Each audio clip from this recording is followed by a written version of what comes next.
I agree with most of the things you said about the Islanders, but to me that makes this trade a lose-lose and nothing but that. You're now listening to the Boys in the Booth podcast with your hosts, Harper Cody, Chad Melbourne, and Casey Abrams.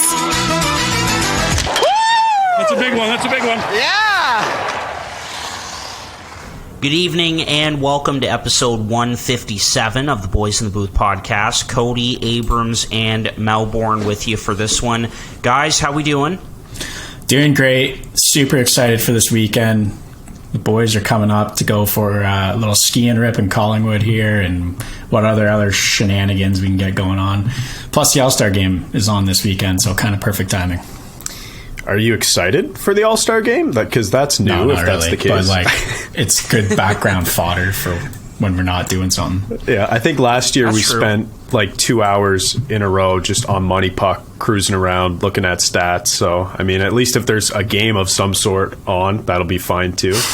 The All-Star game, guys. What a shit show. I did an episode last year talking about how the All-Star game sucks. Maybe I should do one quick later this week because I want to air my frustrations on it again, because I think this year might be even worse than last year. But with all that being said, it will still be on in the background, and that's fine. I'm just not overly excited to watch it. But I am excited to come up to Collingwood this weekend, go to the Blue Mountains, get some skiing in, and some other shenanigans as well. I'm going to bring maybe a couple extra air tags to just stick to Harper so we don't lose him this year, just to make sure we always are accounting for where he is at all times, because as we know, he gets away from us. But yeah, boys, I'm super excited for that, and that's why this week has been pretty busy so far, because I'm trying to make sure I get all my work done before the weekend so I don't have to worry about it. Harper, how are you, man? I'm good, man. I'm excited for this weekend too. I think the timing is perfect, and the timing is also perfect to give our grades mid-season, or I guess we can rephrase it a little bit. Give our grades for the teams in the Metro Division heading into the All-Star break, and the reason why it's perfect timing, of course, is because of the big trade that went down last night, which we will get to a little later on when we get to that team that was involved in that deal from the Metro Division. So let's get into the trade now. I kind of wanted to do the same. I've got quite a bit to talk about on this trade, and I'd rather just get it out of the way, because honestly, I'm going to breeze by the New York Islanders in this grading. Yeah. Oh, that's who we're talking about? I had no idea, Harp. You're so sly about it. Also, Case, before you jump in, I wanted to say to Harp, if we're rephrasing it because it's past the midway point of the season, I think I'm going to title these last two in-season grades rather than mid-season grades. That makes sense, right? You get behind that? Okay, perfect. Sounds good. So, again, before we get into the trade, just to recap it, Bo Horvat from the Vancouver Canucks to the New York Islanders, 25% of his $5.5 million cap hit retained by Vancouver. In exchange for Anthony Beauvillier, 25-year-old forward. Atu Ratu, not Ratty, Ratu is the correct pronunciation there, and a conditional 2023 first-round draft pick. That's the trade, and let's get into that to start. Case? Okay, so I kind of want to just get a quick gauge of what you guys think about this trade. Do you think they got enough? Yeah, I personally, I think they got more than enough than I was expecting them to get, is what I'm comparing it to. I don't mind the return. If there was, say, another pick in there, like a second or a third, I'd be feeling much better about the return. Now, let me ask you this. Would you be okay with this return for Timo Meier? No. I would also say no, because he's an RFA, so you have control. Despite the high QO, you still have control of the player. Is a bit of an illusion with Timo Meier. I agree that they have control, so I factored that into when I was thinking about this trade. But control is an illusion when the qualifying offer is $10 million. But not if you sign him for an 8-year term at like $8 million instead of 10. Yeah, okay, but I'm also Timo Meier, and I'm not signing for less than $9.5 million. My qualifying offer's 10. Anyways, let's get away from the control part, because there's other stuff I want to bring up when you talk about, is this enough for Timo Meier?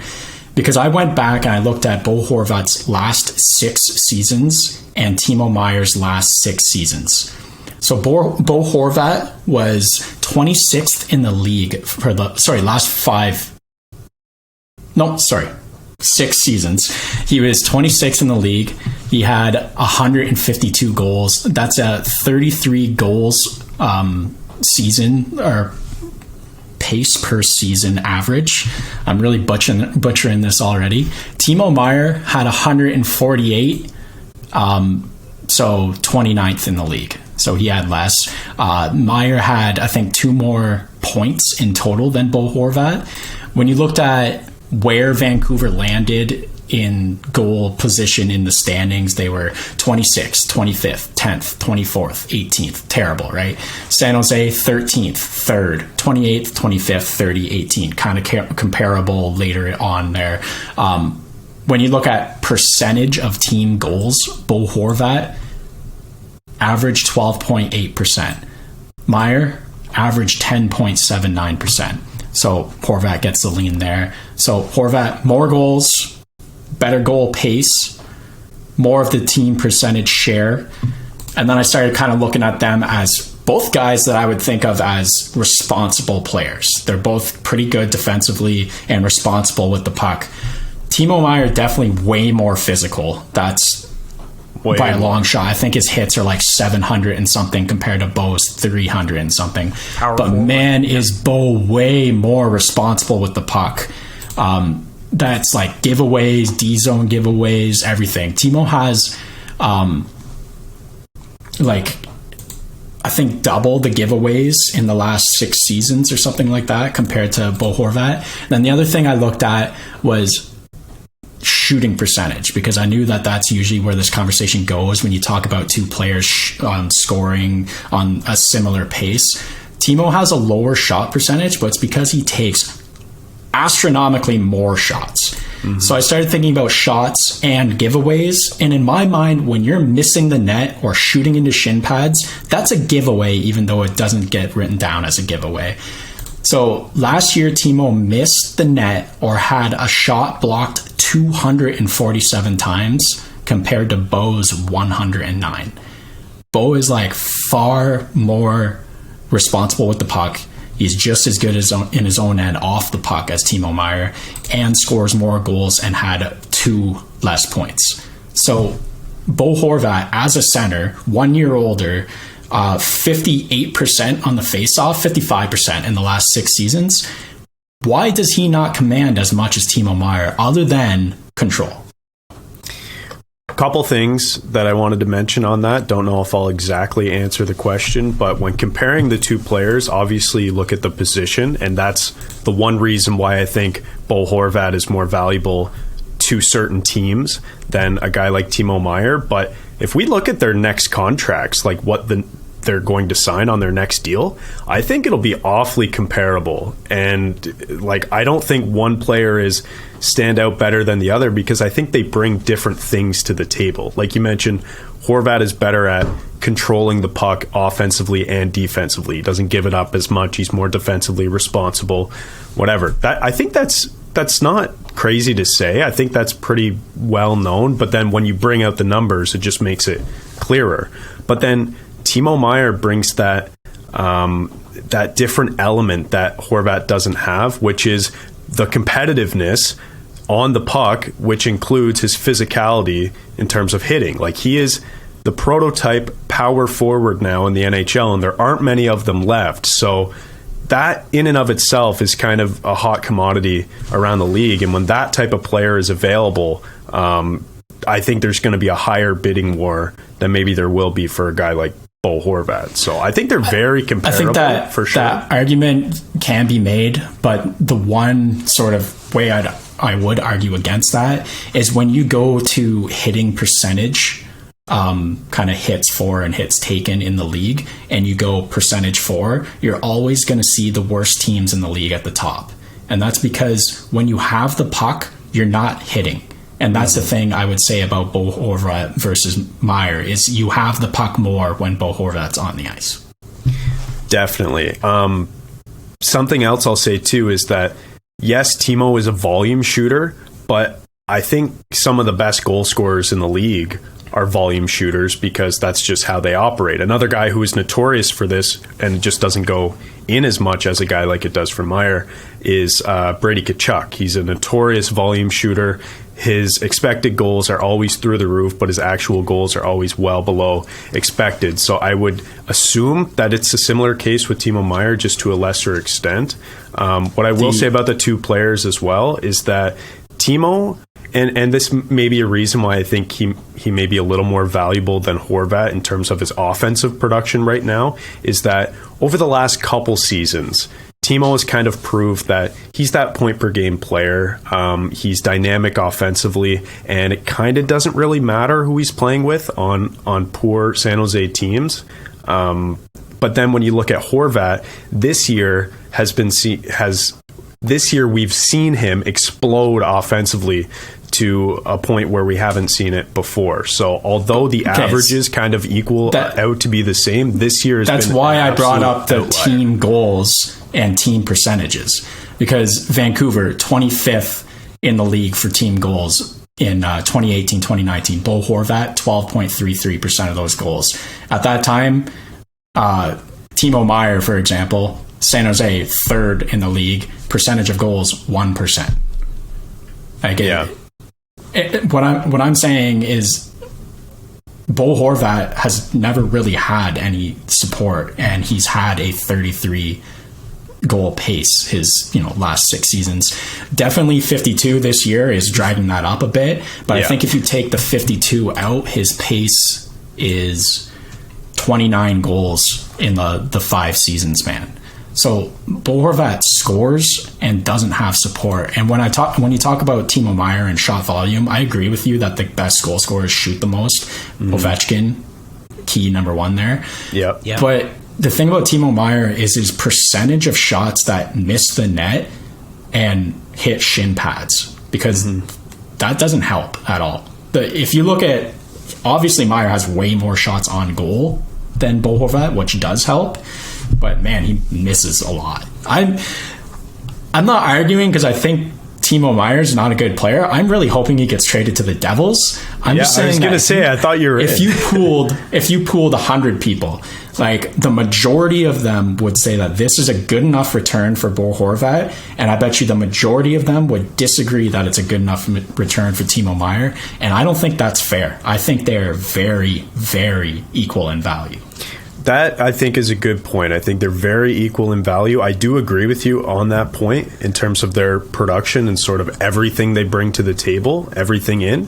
But I still think in a cap world, certainty and control trumps all. And having that player as an RFA is more important than perhaps letting the guy walk. Or, it's more important to have control over the player than getting a guy like Bo Horvat who could walk in the offseason. And to be honest, most likely will, because I think he'll get overpaid somewhere, not in Long Island, because Lou doesn't like to overpay stars. I would say that before the trade, there's an 80% chance of Bo Horvat signing with whatever team he gets traded to. And there's a 50% chance he re-signs with the Islanders, because Lou Lamoriello is an absolute wild card, which I just wanted to say, it's funny that this trade was done by the GM who traded the pick that Bo Horvat was picked with. Yeah. So it's kind of full circle here. Lou Lamoriello traded this pick, Bo Horvat's pick, for Corey Schneider. And now he's traded for Bo Horvat. So it's like, I guess he got his pick back, but... and Corey Schneider is also in the organization still. So it's kind of funny that he got both back, Yeah, he's in Bridgeport. That's hilarious.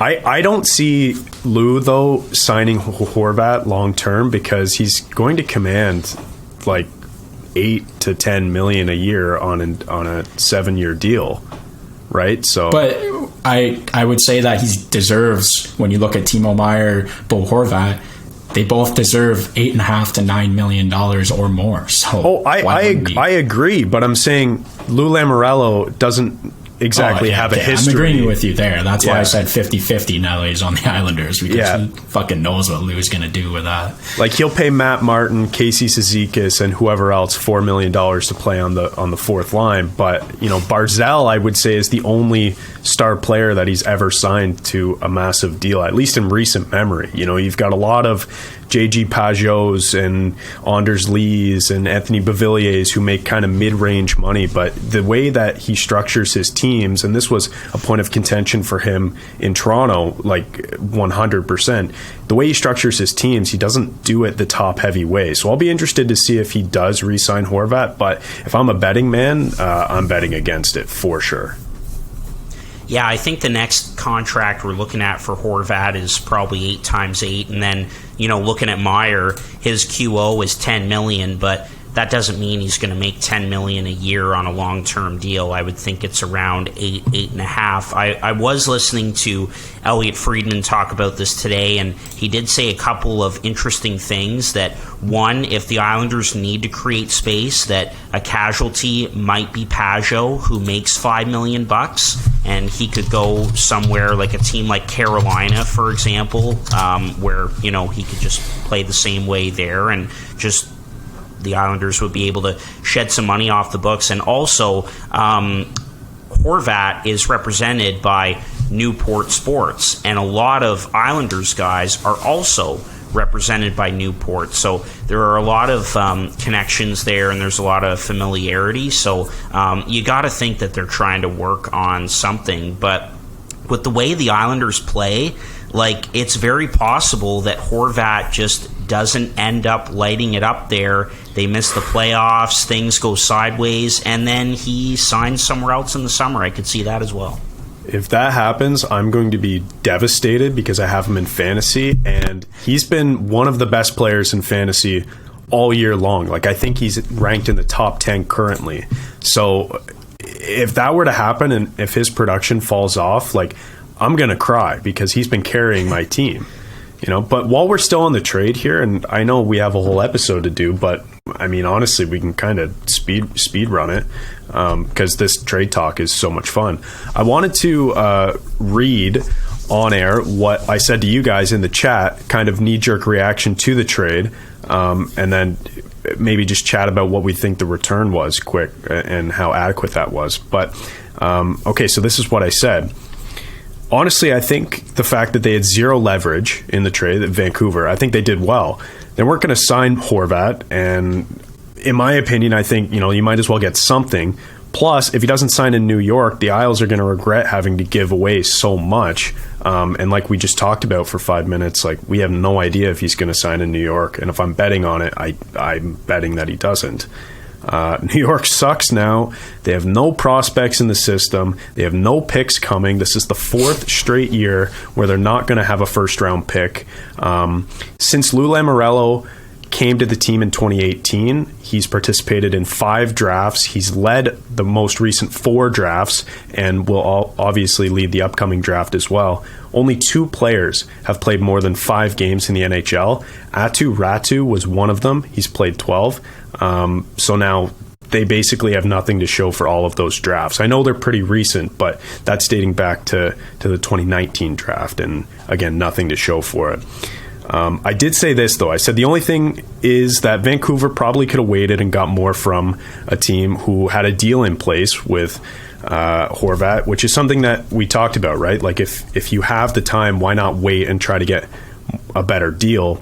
That would have driven up the price of the return. But like I said to you guys in the chat, that's easier said than done.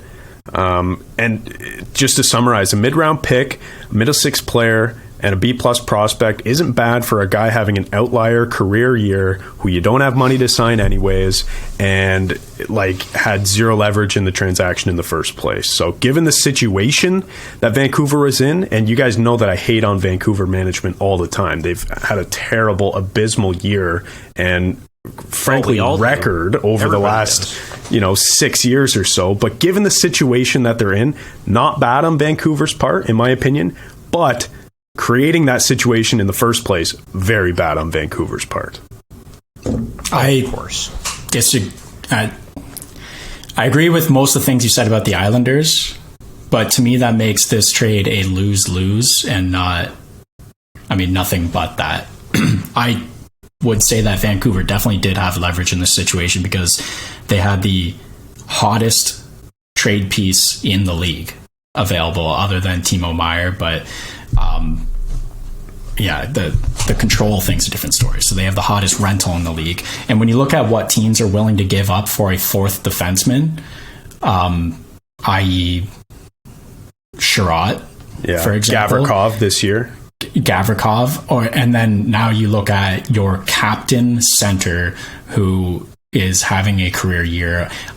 It's an outlier because it is so fantastic, but his career has been very solid. Otherwise, like, you cannot bash this guy's career and say that this is just an outlier season. Like, he's playing his ass off for the money right now, and I don't expect him, I expect him to score 35 goals again next year, but maybe not if he's on the Islanders.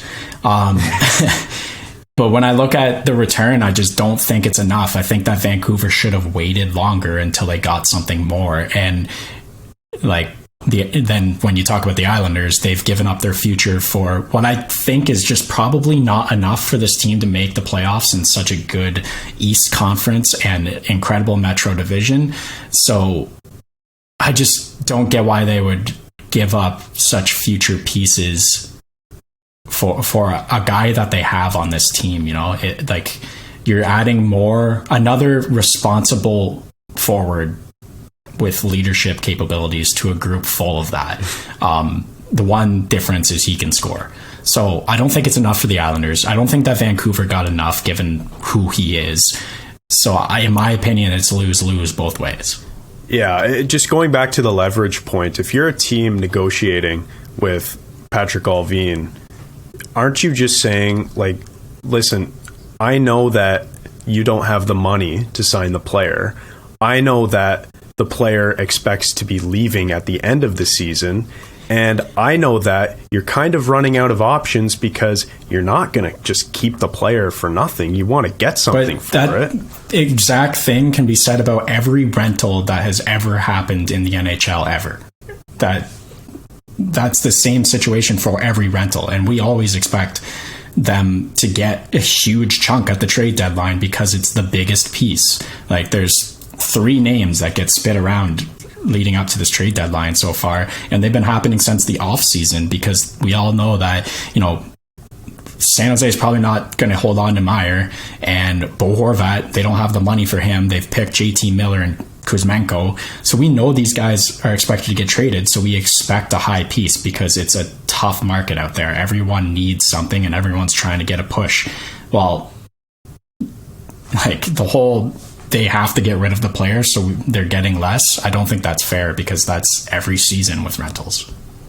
Yeah, I'm just saying if that, that's my bargaining stance. If I'm the team coming in trying to get the player, I'm saying, look, I would be you don't have any to the next team then.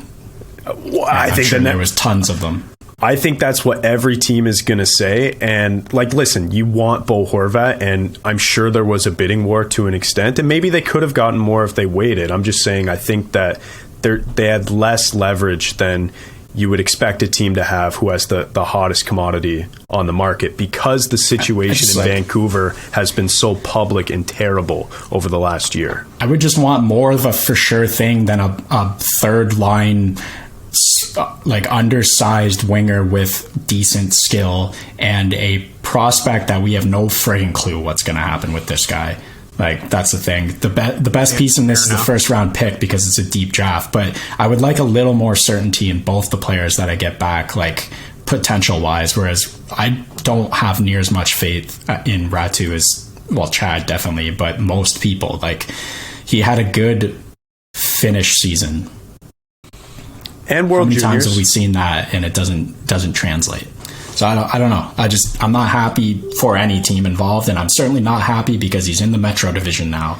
I was going to say that's the one reason why I am pretty happy is because he didn't go to the Atlantic. I thought for sure that Boston or Tampa, I mean, probably not Tampa for Horvat, but I thought that Boston would be able to get him or someone, and then that would mean trouble for the Leafs. But so that's a win in and of itself, I think. I'll quickly give my 2 cents on the return for both sides, and then we'll move on to our first team that we're going to grade here in the Metro. I'm kind of leaning more towards your side, Case. Sort of a lose-lose. Like, there's risk on both sides. I mean, there's no question about it.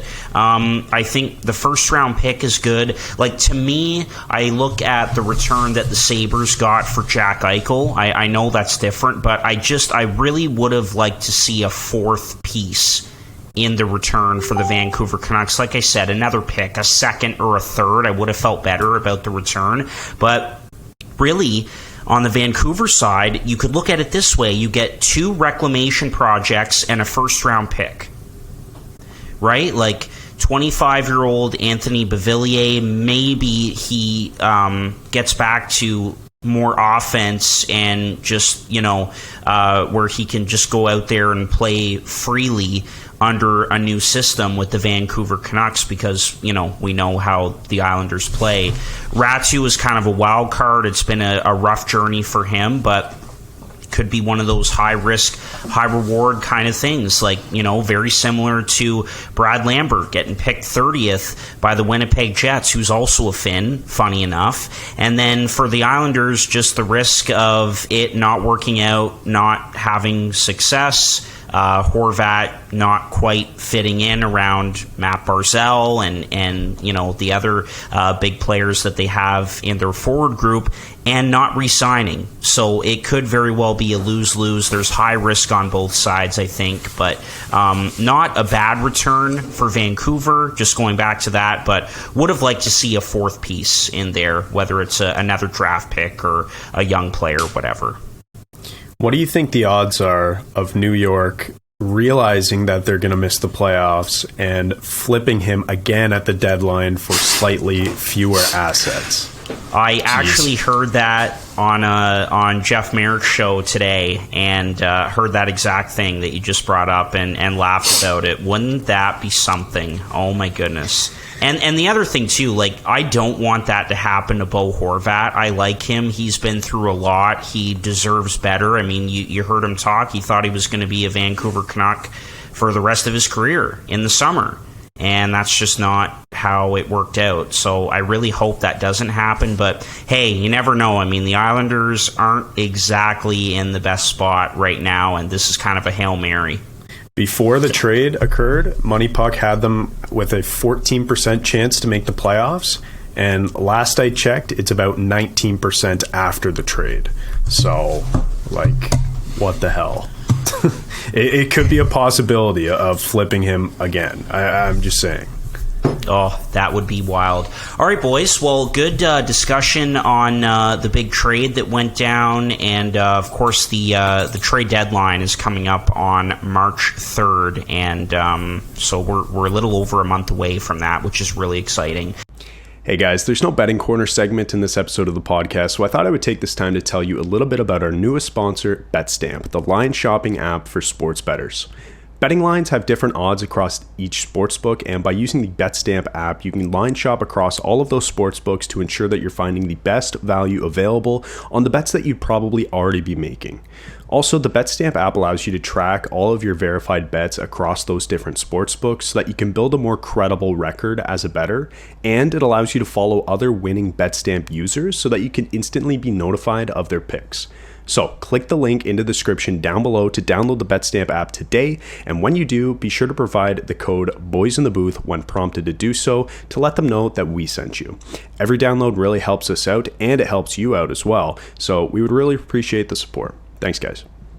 All right, let's get to our first team to grade in the Metro Division, and that is the Carolina Hurricanes. And I'm just going to say right off the bat that you guys were all over me picking this team to win the President's Trophy. I wasn't.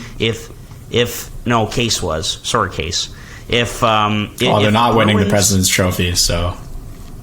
Well, I mean, they're like, if the Bruins continue to slide a little bit here, got him.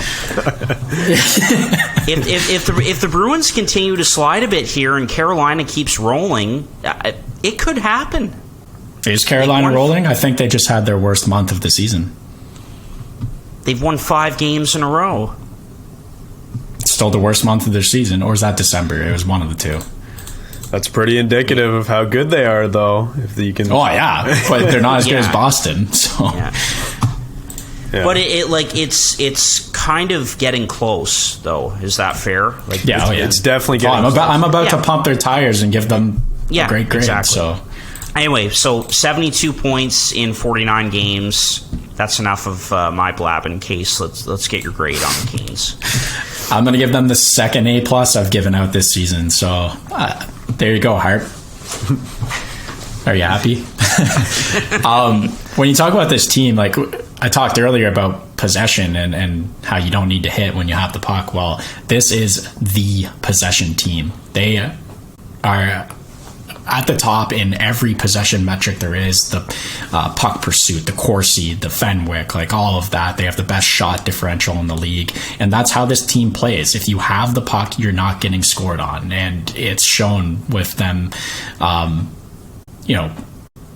You don't need to be scoring, but you're also not getting scored on when you have the puck. They're 17th in goals, but they're also phenomenal at keeping the puck out of their own net, despite having middling team save percentage, which again shows how good they are at just controlling the game. They have the puck constantly. So it's interesting to watch this team. It's kind of a formula that you don't see a lot throughout the league, and there's not a lot of teams that can do it quite like them. And there's a lot of positives here. There's a lot of their key pieces really showing up, and a new guy, Burns. That Slavin-Burns pair is phenomenal. They've been probably the best pair and most consistent pair in the entire season. I can only come up with one negative, is that their power play is not that good, but that's one of those things that over time will start clicking, and this team's going to continue to roll. So yeah, I have Carolina as an A+.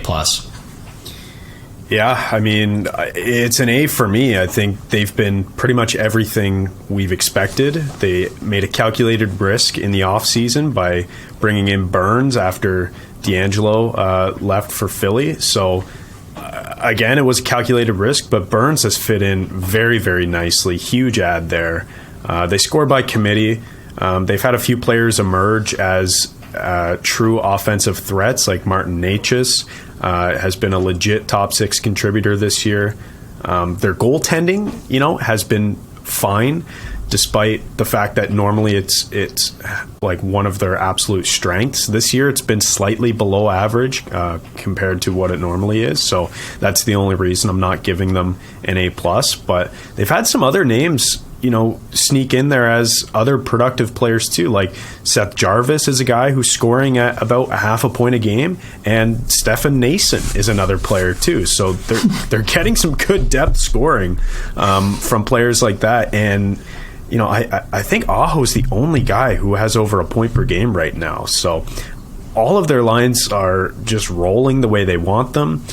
I'm giving them an A because I think this is where we expected them to be. And the only reason maybe that they're not an A+ or higher in the standings, in my opinion, is that they don't have Max Pacioretty, who was supposed to be sort of like a savior for them, and then he got hurt again, and we don't really know what the rest of his career is going to look like now with another Achilles injury. But they're doing all of this without Pacioretty or a guy like Andre Kasha, who was again supposed to be another depth contributor to this team. So I felt so bad when I chuckled when I saw the Pacioretty injury come up, because I feel so bad for the guy and the player, but it just was flashback to one of the big argument pieces was wait until they get Pacioretty back, and then it was 3 games or whatever. I just saw it. Yeah. I'm like, oh man, that's unfortunate, but ironic. Yeah, it's too bad. Yeah. And by the way, Harb, off the top, you mentioned that Case was giving you a bit of flack when you picked Carolina to be the President's Trophy winners. I remembered that conversation too. Case did have them finishing second in the division, so like he was also pretty high on the team going into the season. Yeah, and, I remember Harp almost guaranteeing they were going to win the President's Trophy, and I was like, I don't know about that. Like, I mean, they are good, and Boston's enough. On a skid too, so you never know. Yeah, that's all I'm saying. But no, for sure. Funny enough, like as high as I am on the Canes, I'm not giving them as high of a grade as you, Case. I'm going to give them an A as well. I really like Carolina, obviously, and a player for them who does not get talked about enough is their captain, Jordan Staal. Just that reliable veteran, a shutdown center that plays against top lines on most nights, and we just wonder when this team is going to be able to break through in the postseason, and maybe that's this year. Why give them an A instead of an A+? I think it takes a lot for them to score goals. They have to work so hard to score goals, a little bit like the Islanders, but I mean, there's way more talent and so many more weapons on this hockey team. But they're so good with puck possession. They dump it in. They go and get it. They've got speed and all of that, but they really have to work to score goals, and losing Pacioretty sucks. And so look at them to maybe be in on a Timo Meier or someone else at the deadline who can just give you an easy goal, maybe a Tarasenko, someone like that. And we've heard Rod Brindamore talk about this before, that some nights tonight we just need an easy goal. We just need a quick one to get back into this. So that's why I'm giving them an A, but this is a damn good hockey team. My question about this team is who starts game one of the playoffs, because they have three pretty capable goalies, and this year I think it wouldn't be a stretch to say that Kochetkov has been the best of the three, and then but he's in the minors right now, and then you've got Anderson and Ranta. Ranta hasn't. I'm going with Anderson. Yeah, Ranta hasn't been great, bad. And Anderson's been just okay. So I really don't know. I think it'll be who's hottest at the time. And I wonder if Kochetkov gets more games before the playoffs. I don't know. Again, it doesn't matter who's in net when you have the puck the whole time. True. Very true. And now, a word from our sponsors. This podcast is sponsored by Liquid IV. Whether you're staying active or nursing a hangover, Liquid IV has you covered. Just one stick of Liquid IV in 16 ounces of water hydrates faster and more efficiently than water alone. It contains 5 essential vitamins, B3, B5, B6, B12, and vitamin C, with 3 times the electrolytes of traditional sports drinks. It's made with premium ingredients, it's non-GMO, and it's free from gluten, dairy, and soy. There are plenty of awesome flavors, but my personal favorite right now is lemon lime. So get 20% off when you go to liquidiv.com and use the code boys_in_the_booth at checkout. That's 20% off anything in the store when you order using the promo code boys_in_the_booth at liquidiv.com. Experience better hydration today with Liquid IV. This podcast is also sponsored by the best ticket app out there, SeatGeek. SeatGeek takes the confusion out of buying tickets, making it quick and easy to get the best deals on tickets to your favorite sporting events. Plus, Boys in the Booth listeners get $20 off their first ticket purchase on SeatGeek with the promo code BOYSINTHEBOOTH in all caps. So click the link in the description down below to download the app, and remember to get your discounted tickets using the code BOYSINTHEBOOTH in all caps. Get great seats for a fraction of the cost with SeatGeek. All right, let's move on to our second team in the Metro Division. Case, you've got the gear on for this one. Oh. What a season it's been for the New Jersey Devils. 68 points in 49 games. Case, your grade and thoughts on your New Jersey Devils. Yeah, I wish I could sit here and say that this was what I expected from this team, but I had them 5th in the division at the preseason. I think a lot of that had to do with me setting expectations for my happiness and fading myself, but this just goes to show what another year older can do for this team, and above average goaltending. Last year, worst goaltending in the league for like 6 different goalies. Well, it's different this year, and I'm giving out my third A+. I was hesitant to do it because I didn't want to sound biased, but when you expect this team to be 5th in the division and they're 3rd currently in the entire league, I think that stands for an A+. Another great possession team. They're 3rd in Corsi, 3rd in Fenwick, all of that fun stuff. 3rd in goals for, 3rd in expected goals against, 4th in goals against. Thanks VTech, 8th in team save percentage, mostly due to him. Most come from behind victories in the league at 15. I honestly don't ever think this team is out of it, and they don't either. It's like they're down 3-1 or 4-1 to Vegas. I'm like, they could come back. And they do. They come back, overtime win. It's incredible. The only negative I could come up with for this team right now is that their special teams are okay, but the power play has continually gotten better this season, so I expect it to continue to improve. Man, am I ever happy for Hughes, Heischer, Bratt, and Dougie Hamilton. All of them are playing like true superstars in this league. Hughes is electric to watch. Yeah, I mean, what more can be said about this team? It's an A+ from me as well. I think that's my second. I think I gave one to Seattle and now one to New Jersey. Maybe I have 1 or 2 more. Probably just 1 more for the rest of the teams here. But yeah, I'll give them an A+. I don't think they deserve anything other than an A+, because relative to our expectations, they have exceeded them by a country mile. We thought that they would be a playoff bubble team, maybe in that 4th, 5th spot in the Metro, being able to squeak in and, being a young, fun team and maybe not do so much damage in the playoffs, but just be able to get in, and that would be important for them. That would be a small victory. But this year isn't that at all. They are challenging for the top place in this division and one of the top teams in the league. That's how good they've been all year. Hughes, Hamilton, and goaltending, the 3 guys that they've used throughout the season, have all been really, really good. Even a guy like Mackenzie Blackwood, who, a lot of people think about his struggles last year and maybe would have written him off. He's been good this year in sort of a tandem/backup role. So sort of everything is going well for them right now. And I mean, if you're a Devils fan like Case, you gotta be happy with this. Like, it's just Christmas Day every day until they fall out of a playoff spot, which now that they're in, I don't know when that's going to be next, because this team is set up for the future as well as this season. Big time, for sure. I have yet to hand out my first A+ in all of these that we've done so far, but and I'm going to stick with that. I'm going to give them an A. Still a great grade, obviously, because we did not expect this team to get to this point, and here they are, 13-game win streak.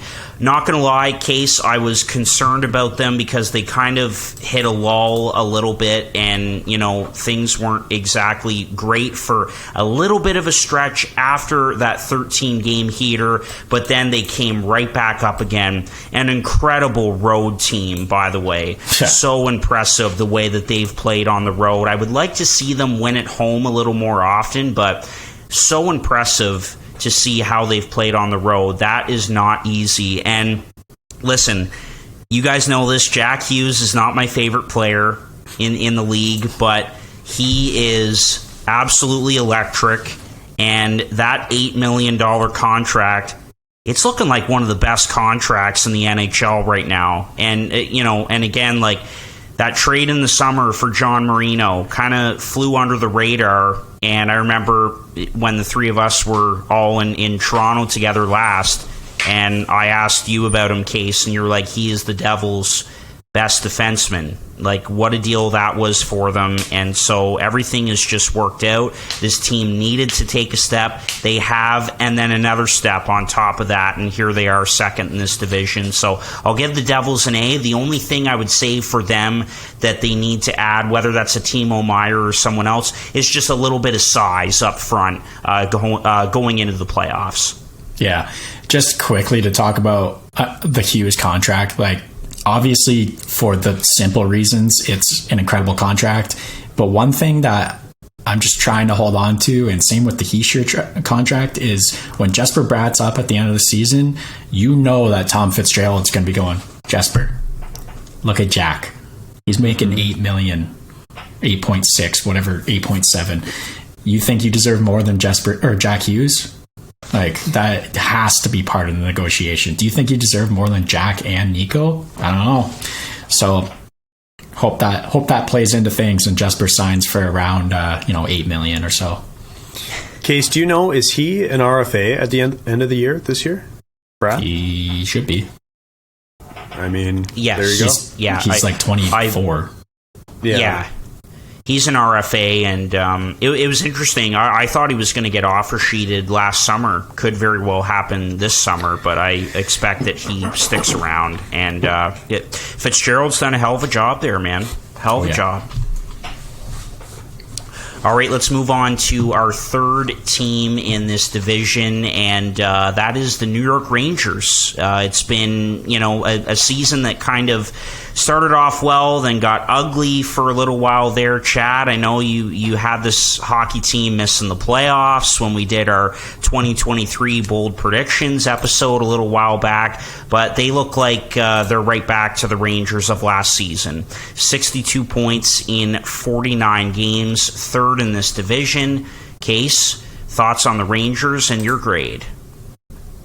Just quickly, I still wouldn't bat away Chad's comment of them missing the playoffs in a tight division because they could slip fast. But that's true. I'm going to give the New York Rangers, and my bones hurt, an A- in this season so far.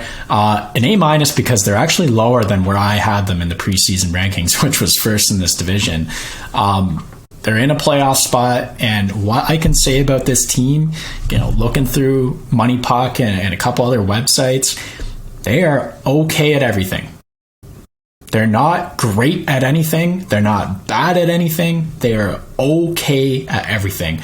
The biggest outlier in the standings that I could find for them is they're second in rebound shots against. That's how hard I had to look for something impressive for this team. Like, they're okay.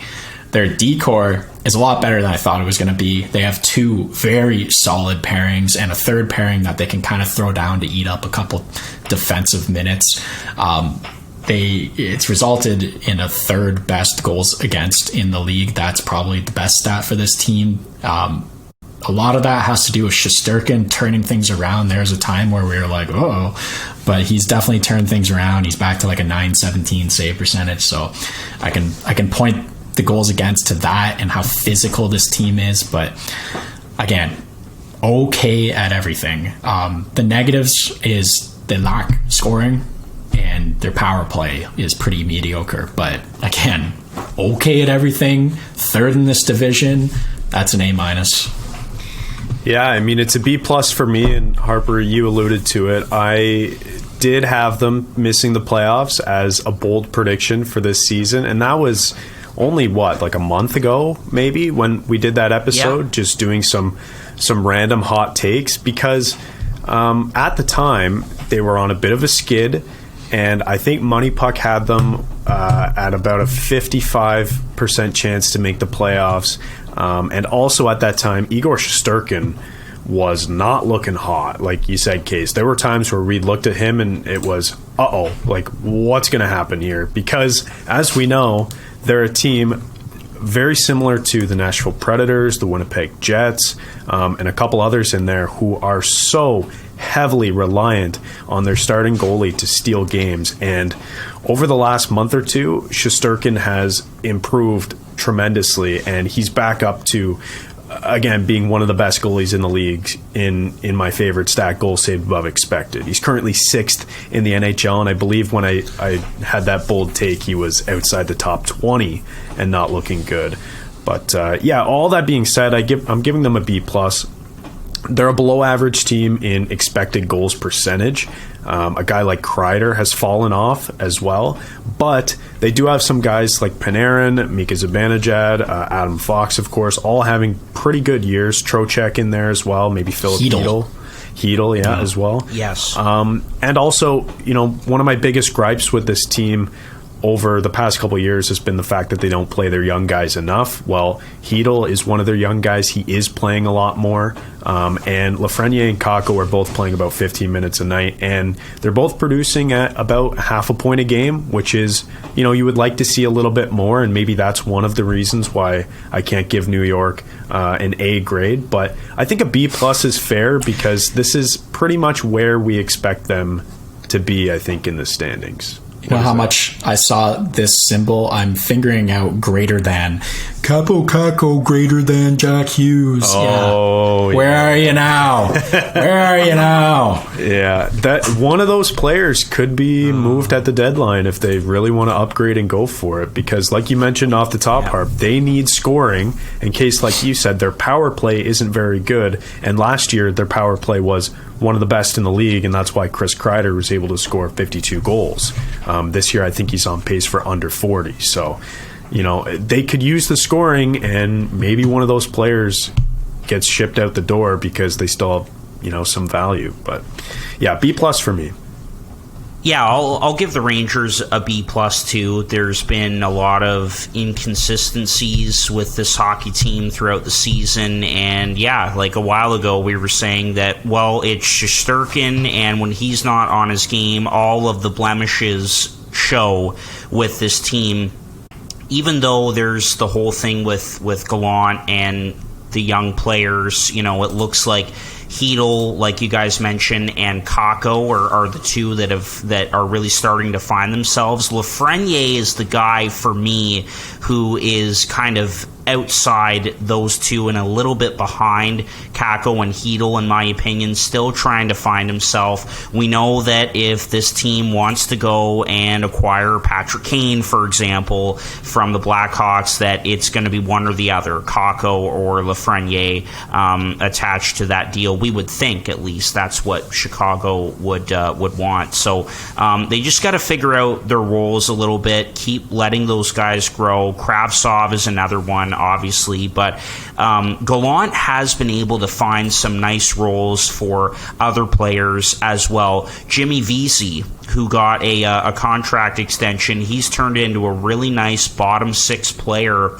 back with the New York Rangers for the second time, as we know, of course, and has kind of had to reinvent himself. He's not going to come in and be that offensive threat that he once was when he was at Harvard. So he's really reinvented himself. And Keandre Miller, extremely underrated defenseman on the blue line. I know a lot of the talk is about Fox and Trouba, but not enough talk about Keandre Miller. He is a really good defenseman. And then in the net, a lot of talk about Shesterkin. Obviously, he gets a lot of the headlines and everything, but Yaroslav Halak is not having a bad season either. This is I keep hearing from videos and stuff that I've been watching, just discussion on the Rangers, that this is probably the best hockey that Halak is playing in the last in probably 3 years. He's been a decent backup for them. So all in all, pretty good. Got to give them a B plus. All right, let's move on to the fourth team in this division, and these next two teams coming up, really close and just trying to fight their way into playoff spots. And it's going to be weird if we don't see one or both of these next teams not in the postseason, but we'll start with one of them in the Washington Capitals, currently in fourth in this division, 58 points in 52 games. We know they have just been hammered with injuries, but with that being said, Case, let's get your grade for the Caps. I think other than the Carolina President's Trophy argument at the preseason rankings, the biggest argument we had in this division was Washington and Pittsburgh, and we pretty much determined that it's going to be very close between these two teams. I think Chad had Pittsburgh above Washington, and Harp and I had it the other way. Well, 1 point separates these two teams, and Washington is on top, so suck it, Chad. Points percentage, though. Okay. One team is That in the was a joke. playoffs That was in a terms joke. of point percentage, and it's not the Capitals. That matters a whole lot. Did 1 year. I have Washington as a B because they're exactly where I expected them to be in the standings, but they are very middling in terms of everything. They're very middling in every stat there is, but they just kind of find ways to win games. I guess that's experience is what shows there, but a middling team that is in a playoff spot, they better hold on to it, but yeah, it's there's nothing that jumps out for them.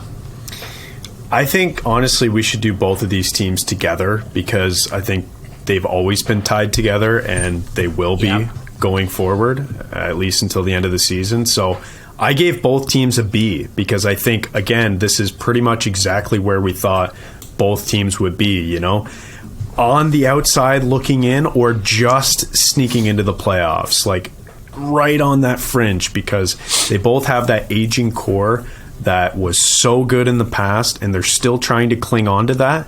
And they can, for the most part, and they can still be competitive with the cores that they have. So, you know, it's not like an aging team like San Jose, who has their core relatively intact, except for, I guess, Burns leaving this season, and then aren't able to compete at all. Like, these two teams still have their core. They're still able to compete. I gave them both a B.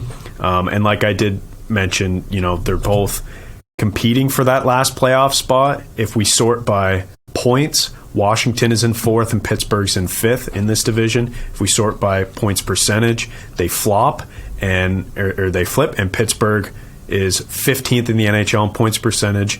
Buffalo is 16th, actually, and then Washington goes down to 19th in points percentage. So, I mean, I guess we'll see how the final couple months of the season go and which team gets in. A bird, if not both. In the hand is worth 2 in the bush. Yeah, I mean, listen, they could lose their next 3 games, Pittsburgh that is, and they would have the same points percentage. But I'm just saying, it's very close, and we'll have to see how it shakes out at the end of the year. For Washington, I think the problem obviously has been injuries. They're very banged up. Backstrom's only played 9 games. Wilson's only played 8. He's still out. Connor Brown played 4 games this season. He's still out. John Carlson literally severed his ear off, or a part of his ear off, and is still out, and I don't know when he's going to return.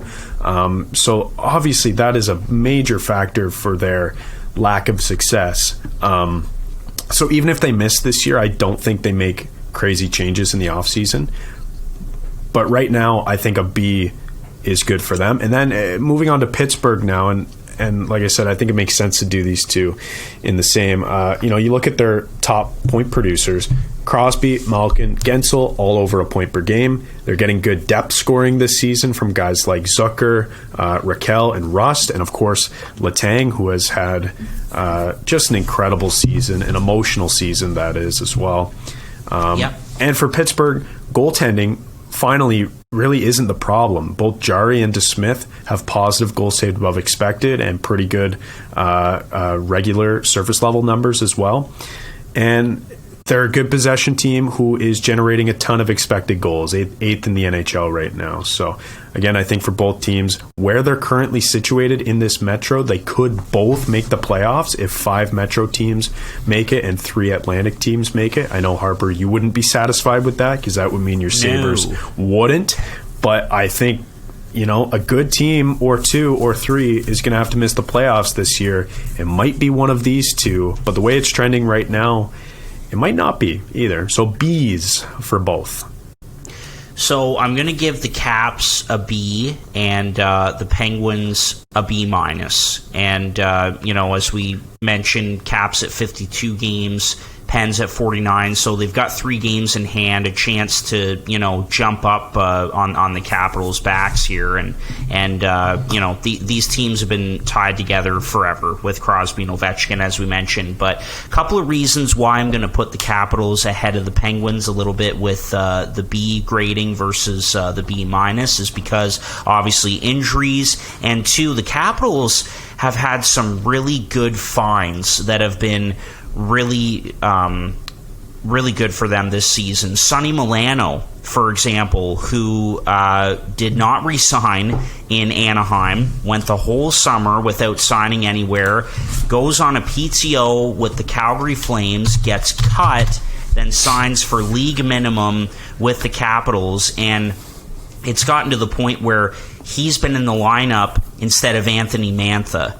And so, I think it's a testament to Milano and the way that he's played under Peter Laviolette, a veteran coach, and how poor of a season Anthony Mantha has had for the Capitals. A couple other guys, Charlie Lindgren, who's been an excellent backup goaltender. I thought he played really well when Kemper was out for a little while there earlier on. And Eric Gustafsson as well, very underrated defenseman on this blue line, and probably looking at a contract extension for him. Honorable mention to Dylan Strome, has been a very good player for them, and has played well in that second-line center role with Nick Backstrom out. So I'll give the Capitals a B. It's just, consistency, getting healthier, that sort of thing. And then the Penguins with a B minus. Well, talk about a team that's been so up and down this year. Like I said, that the St. Louis Blues have been the league's most inconsistent team. Well, I think you can put the Pens up there a little bit too. It's like they lose 7 in a row, and then they win 6 in a row, and it's just very streaky, very up and down. Chad, you mentioned the goaltending, that it really hasn't been an issue. Well, it is now, because Tristan Jarry is injured, and this was the same problem that the Pittsburgh Penguins ran into in the first round of the Stanley Cup playoffs against the New York Rangers. Their goaltenders were hurt. They had to bring Louis Domingue in and have Casey DeSmith, and so how can you sell to your fan base that, let's say the Pens make the playoffs, we lost in the first round because of goaltending or whatever? Well, that would be the second year in a row, so they may be a team in on Demko or trying to upgrade their goaltending a little bit. So just with all that aside, I've got the Pens just below the Caps at a B minus. I also have the Pens with a B minus. I just think that there's a couple things that stand out to me. It's just like they're not very good defensively. They have a poor power play despite having, that core group of guys. It makes no sense. And I think we're looking at depth a little different, Chad, in that there's nothing outside of those top 5 forwards that you mentioned. So I think that they lack depth when you look outside of that. Like, they do have guys like Raquel and Russ that you wouldn't necessarily think of as core guys that are scoring for them, but other than that, it's just in Zucker. Yeah. But other than that, it's just not really happening for them. So I was saying they lack scoring depth because they are pretty low in goals, but you got to look at how unlucky this team's been with goals above expected of minus 15.73, which is the 4th worst in the league. So they have been unlucky, but I just don't think that they're putting up a good enough defensive group effort to continue to win, especially with Tristan Jarry going down. Like, Jarry, that's going to be tough. We'll see what happens here, especially as a streaky team. No more goaltending, and I just smell a 5-game losing streak coming to ruin that win percentage. Yeah, DeSmith has been slightly better than average this year.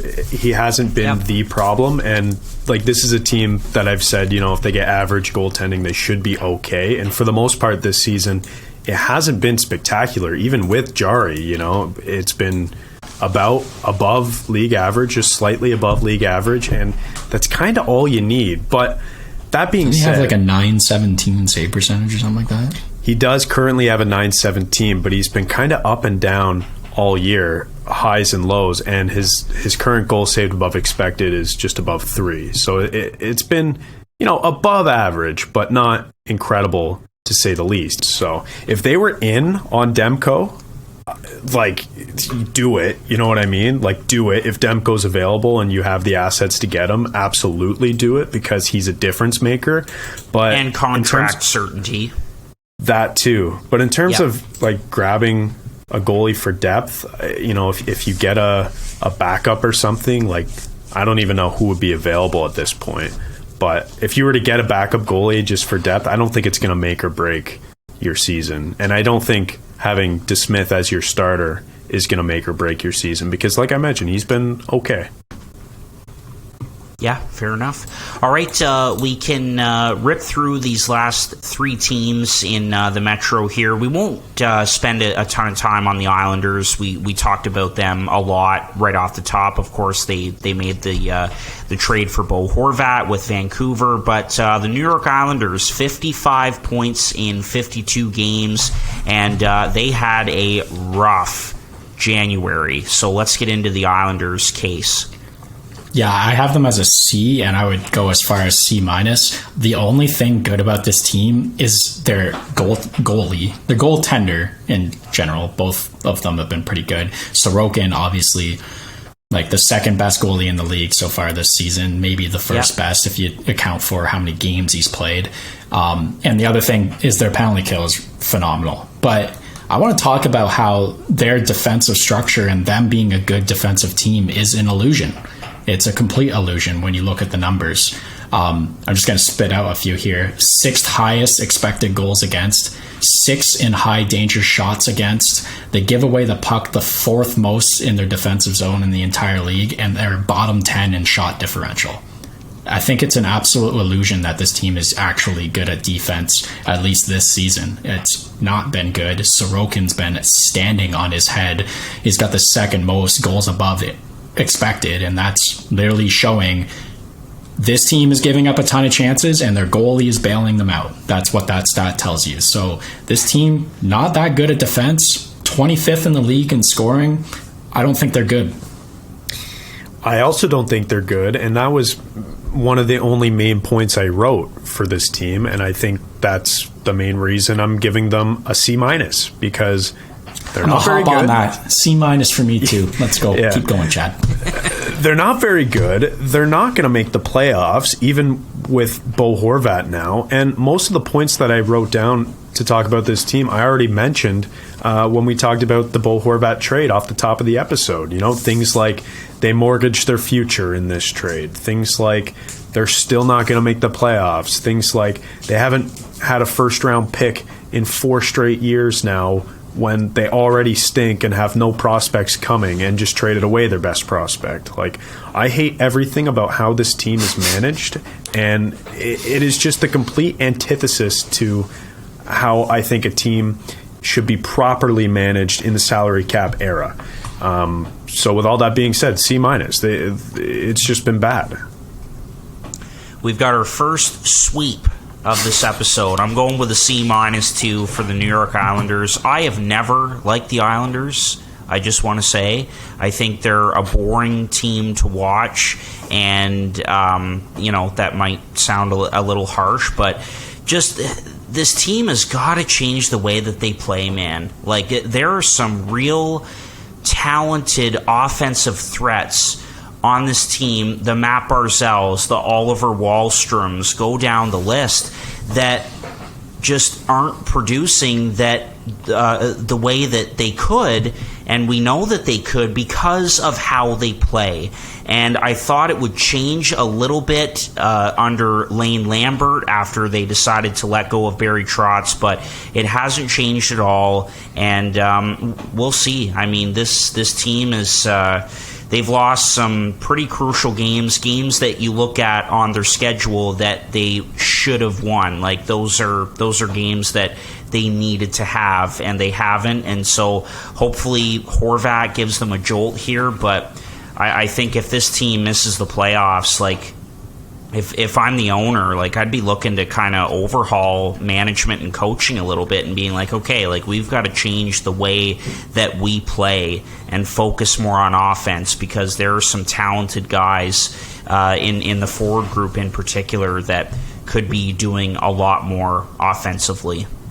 Without Sorokin, this team is really hoping they get Bedard. Yeah. Yeah, and we've said in previous episodes when we're doing these in-season grades that, this is not the year to be a tweener team. And feels like that's what they are. And they're kind of screwing themselves over because, at least they protected the pick that they sent. They top 12 protected, right? So that if they do finish in the bottom 12 in the league. Which makes this trade even worse for Vancouver. Yeah, that is true. But that would have been so hard for them to get. Imagine looking at a team who's in whatever they are, 19th, 20th in the NHL and saying, hey, have our best player, but if you finish in the bottom 10 in the league, we're going to eat up that draft pick. First overall, Connor Bedard, deepest draft in recent memory. That would be insane. I heard this today about the Islanders. The two teams that made this trade together, are they not similar in a lot of ways? Vancouver has just tried to constantly fix things on the fly without committing to one direction or another, giving up assets, spending money, being close to the cap, all of that. Is that not the Islanders? I think the key piece of that is spending money in the wrong spots. Mm-hmm. It's both teams. They spent the money in the wrong guys. Definitely. Yeah. I will say the key difference between the two teams is that the Islanders went to back-to-back conference finals. And exactly. For a period of time, quite possibly could have been considered the second best team in hockey for a 2 to 3 year stretch. Not even in the regular season, but just the way they were able to get it done in the playoffs. If you do it back-to-back years, I think you can throw the idea that it was a fluke out the window. Yep. But since then, they haven't changed anything. They've been kind of, stagnant in terms of managing their assets. So, yeah, and obviously I was thinking of that when I was bringing this up, that, Vancouver has been like that for years, whereas the Islanders have really only been like this for the past, you could say, 2 seasons. You know? So, anyway, it's just interesting that they ended up getting together and making that trade. So that's the Islanders, and we'll move on to the Philadelphia Flyers, who are in 7th in this division, of course.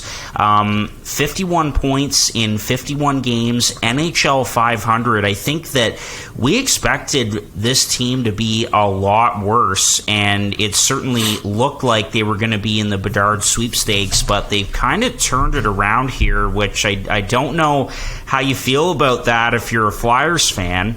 Also, if you're a Flyers fan, I'm sorry, I feel bad for you, but anyway.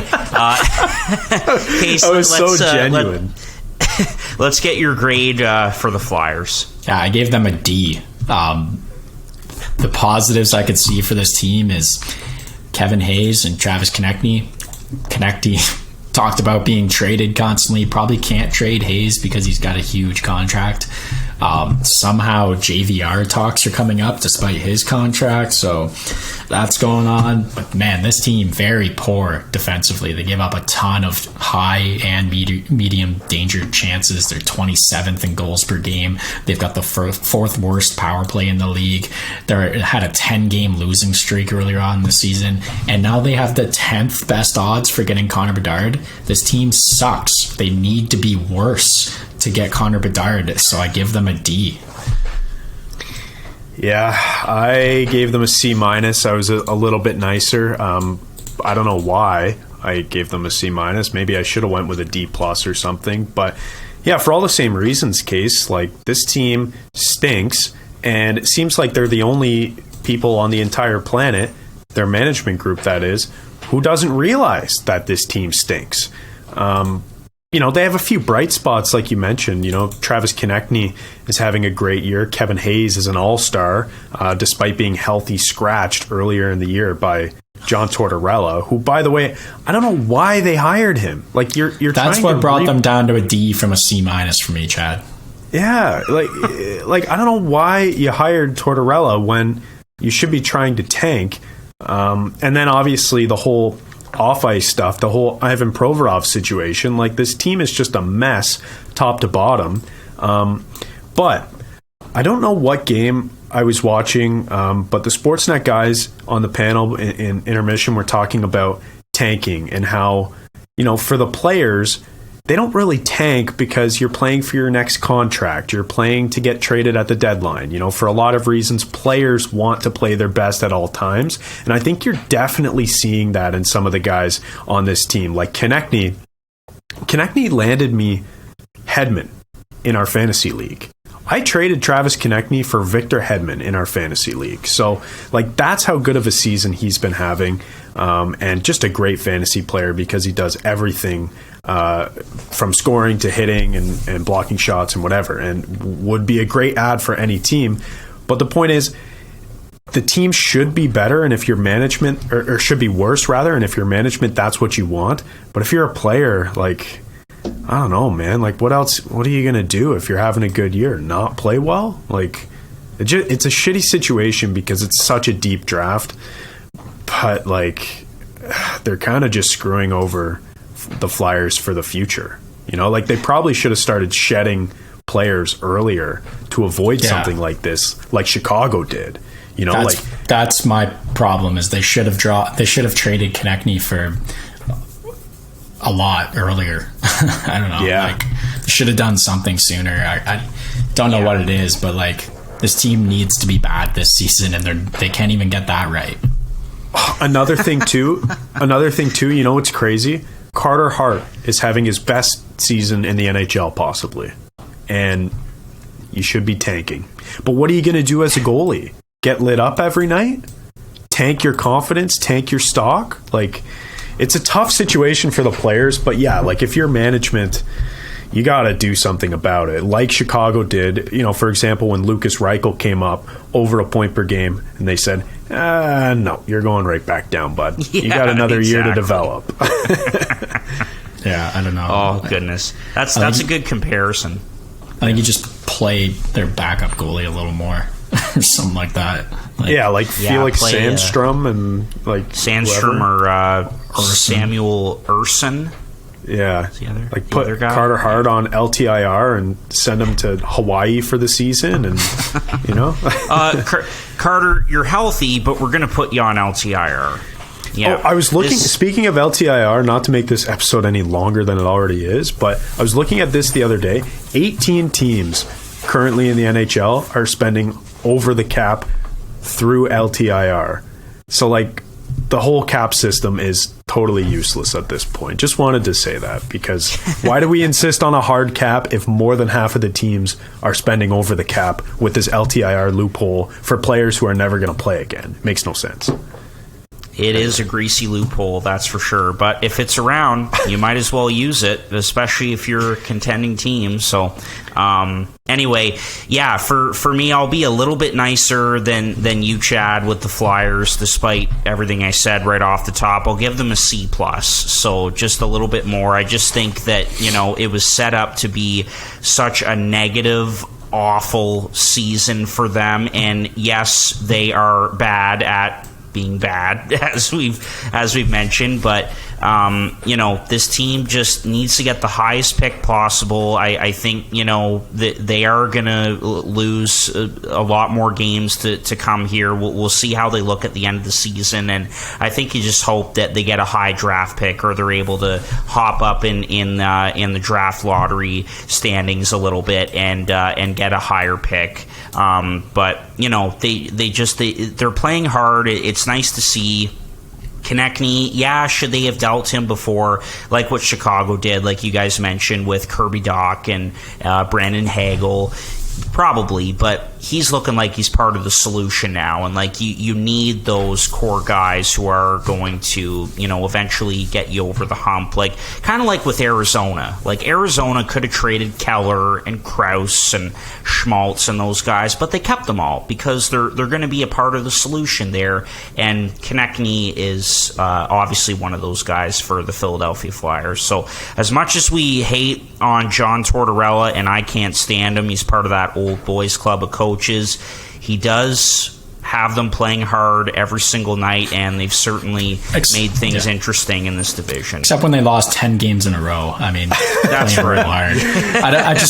I hate when anyone talks anything good about Tortorella. It just makes no sense to me. Like, the only time this team has been talked about this season is Tortorella, is Provorov, is D'Angelo, is scratching Hayes. It's like the only times these guys ever get talked about is because they're doing bad shit. It's like, and I'm not even gonna, like, I won't get into the Provorov thing because I don't want to piss off either side, but like, yeah, it's just a bad look. The team continues to have bad looks, and it's like the only time they're ever talked about is with a negative connotation. It's like, well, and again, going back to your comment, Chad, about, you know, how players play with pride, they don't tank and all of that. Like, everything that I've heard from Frank Saravalli of Daily Faceoff, who of course lives in Philly, and other guys talking about the Flyers too, is that, like, guys in that room, Kevin Hayes and a lot of these guys, the way they're thinking is like, well, if we get Sean Couturier back and Cam Atkinson, who's out for the rest of the season, that we're going to be pretty good. And I don't know 20th. I don't know if that's necessarily the case, but hey, I mean, you know, you love that out of players to play with pride and play hard every night, and also too, Chad, you've said this so many times, but like, Chuck Fletcher, worst general manager in the NHL. Like, it's, you know, and looking back, like what they gave up for Rasmus Ristolainen, like, just what a steal of a trade that was for us. And he's been playing better lately, but he's been a healthy scratch and has just looked terrible on a lot of nights for this team. And we got 3 assets for him.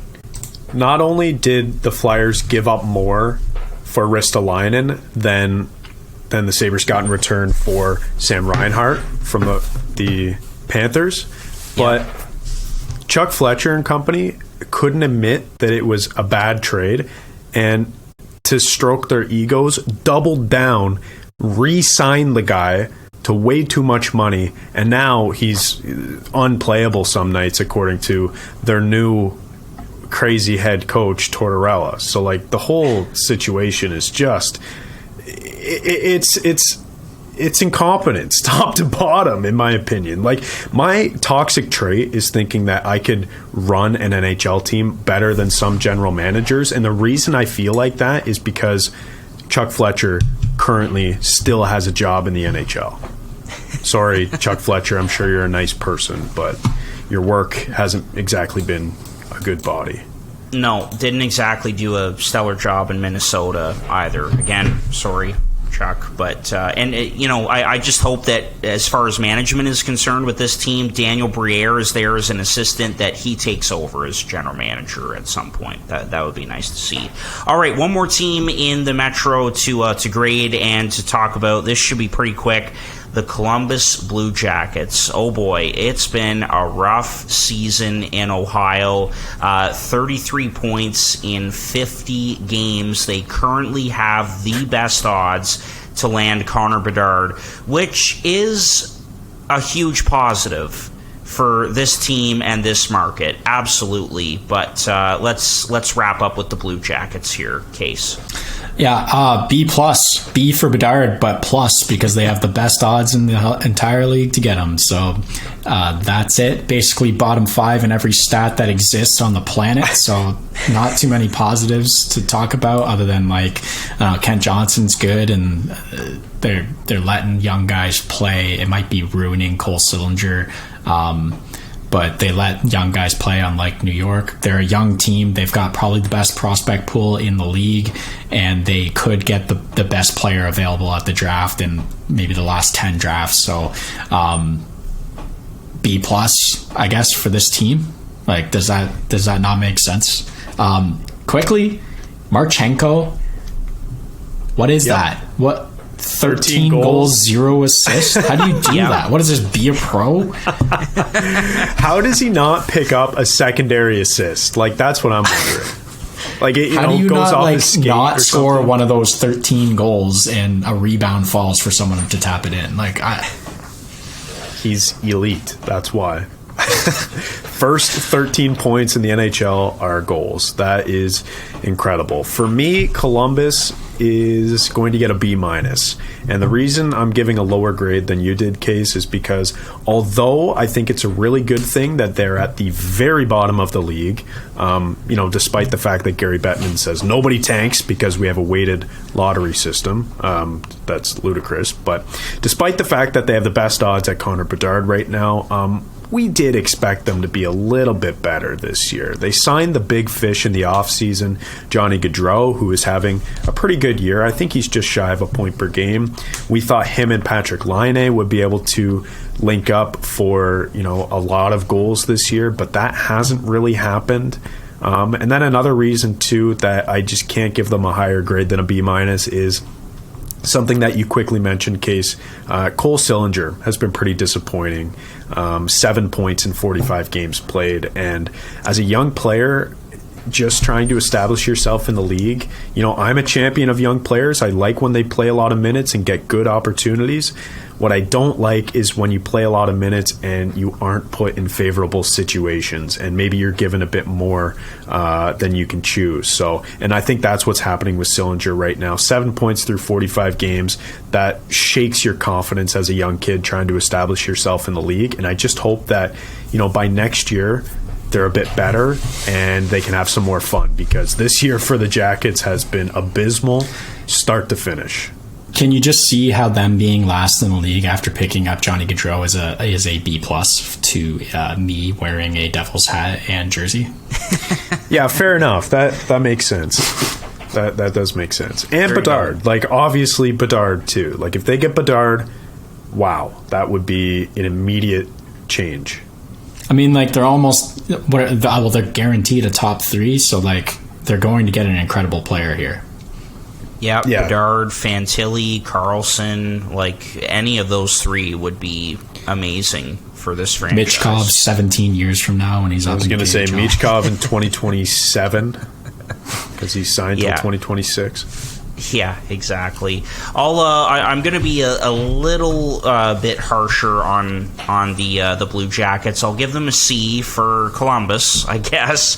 I expected this team to be better. You know, going in after signing Johnny Gaudreau and just the way that they play, like they're a hard team to play against. That this team could maybe surprise us and sneak into a wild card spot, and then really give a team a hard time in the first round, but that just hasn't happened. And we talked about injuries being a big factor for the lack of consistency and success with the Washington Capitals. Well, I think it's kind of warrant to say that about the Blue Jackets as well. They lost Zach Werenski, their top defenseman, right at the start of the season. That's a huge blow.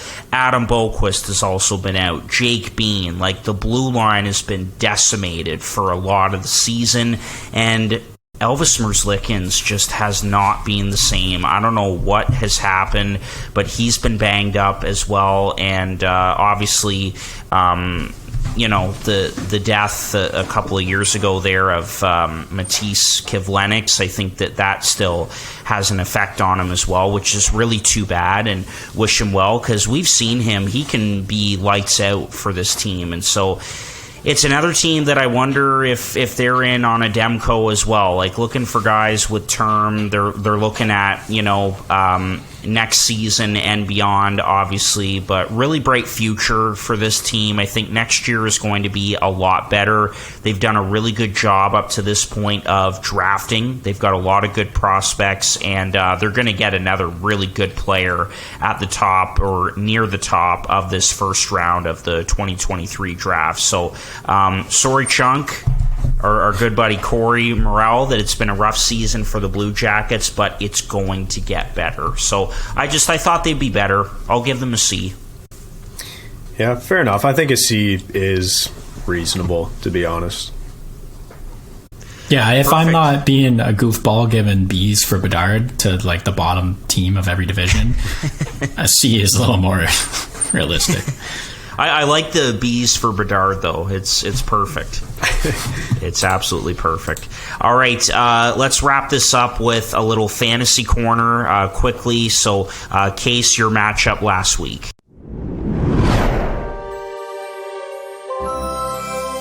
You're now listening to the Fantasy Corner right here on the Boys in the Booth podcast.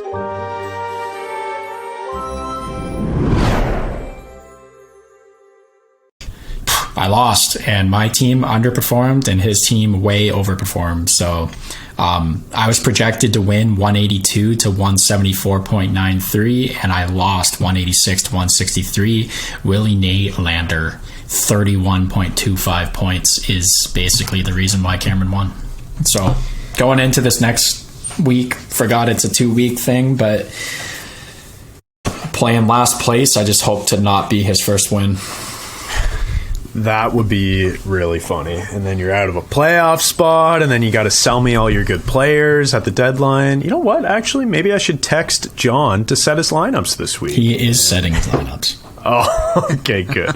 That is true. Eh? Of all the teams in the bottom 5, I guess he does set his lineups. But okay, last week for me was an actual nail biter, one of the first I've had in a while.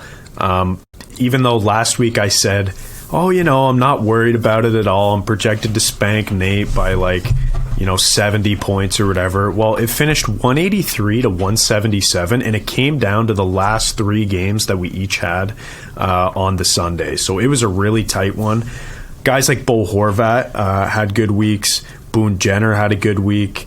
Dougie Hamilton had an exceptional week, 28 points. And then, like I mentioned, I was able to trade Travis Konechny for Victor Hedman, and let me just find the exact trade so that I can share it with you guys. It was Travis Konechny and a 6th round pick for Victor Hedman and a 12th, and I traded with Jake's Slam Dunk team.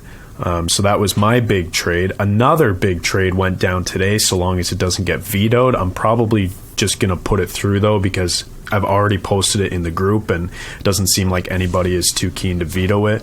But it's John Tavares going to Kuznetsov's 3rd line, who is in first place in the league right now, and a 4th round draft pick for Dylan Larkin, and a 1st round draft pick going to Book Hockey. So Book Hockey has officially decided that they are rebuilding this year, and they are going to have 2 of the top 20 picks in our draft.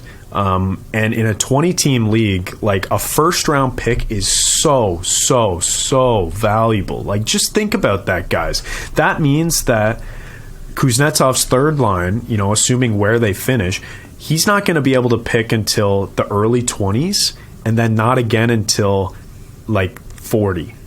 So it's going to be crazy for him not having that 1st round pick, because if he did, it would obviously go again, depending where he finishes, it could be 18 and 22, and then not again until whatever after that. So the 1st round pick is huge. One thing about that is he can afford to do it because he got Robertson at round 38 or something stupid, round 5. So that's a keeper you're gonna blow a 4th on, and I think he's gonna be all right. But when you're buying fire in first place, and I don't know, why not? I guess.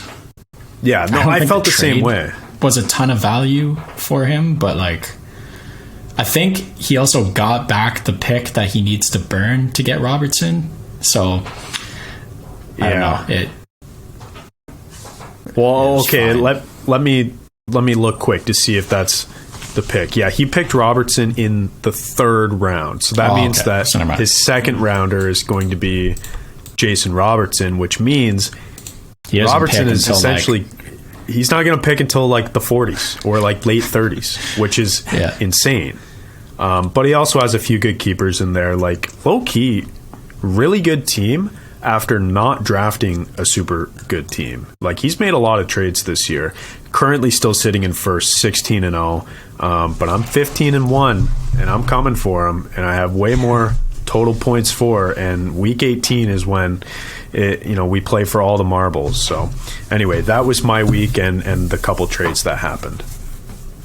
I lost last week, even though it was this matchup against our good buddy Jake McKenzie, Jake's slam dunk team, who's been a little touch and go with setting his lineups. Of course, I could have had a stroke after seeing that Tage Thompson was on his bench the night that he had 6 goals against the Columbus Blue Jackets. But anyway, and Jake won't trade him to me no matter what I offer him. But anyway, so I was up at one point, then he was back up. It was really close. Anyway, he pulled away 210 to 177.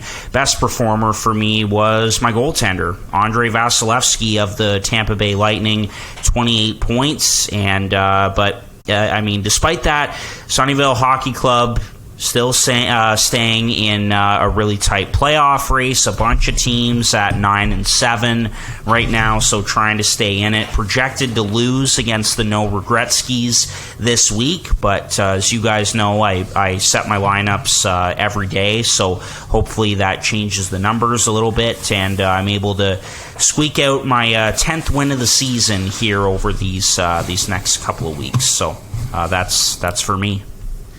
Just to wrap up Fantasy Corner here, spots 3 through 7 all have a record of 10, 6, and 0. Okay, spots 8 through 12 all have a record of 9, 7, and 0. So from 3 to 13, even Patrick Swayze 8, 8, and 0. From 3 to 13, all of those teams still have a legit chance to place anywhere from 3 to 8 in the playoff conversation. And there's going to be some difficult decisions to be made going forward. Like a team like Book Hockey, we've already seen, has decided that they're going to rebuild.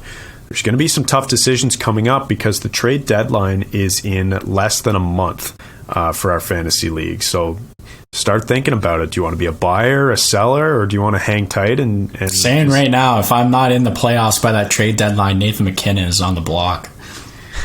I'll buy him. I'll give you a first. Do we get conservative buyers, conservative sellers, all of that? That's what I'm saying. So. It's so tight. Like, this is great parity. And I think this just goes to show that I may be a better commissioner than Gary Bettman, who organized yet another stupid all-star game coming up. All right. Oh, my God. There we go. Parity in the NHL and parity in the Boys in the Booth Fantasy Hockey League. That's great. Anyway, that wraps up this episode 157, our grades in season for the Metro Division teams. We will wrap up our in-season grades next week, talking about the Atlantic. So enjoy the rest of the week. Enjoy All-Star Weekend, and we'll chat with you again next week. Thanks.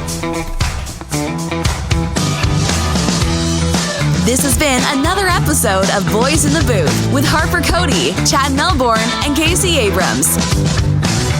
Connect with the Boys in the Booth on Instagram, Facebook, and YouTube at Boys in the Booth. Visit boysinthebooth.com for show details. And don't forget, you can become a patron of the podcast for just $1 a month at patreon.com/boysinthebooth.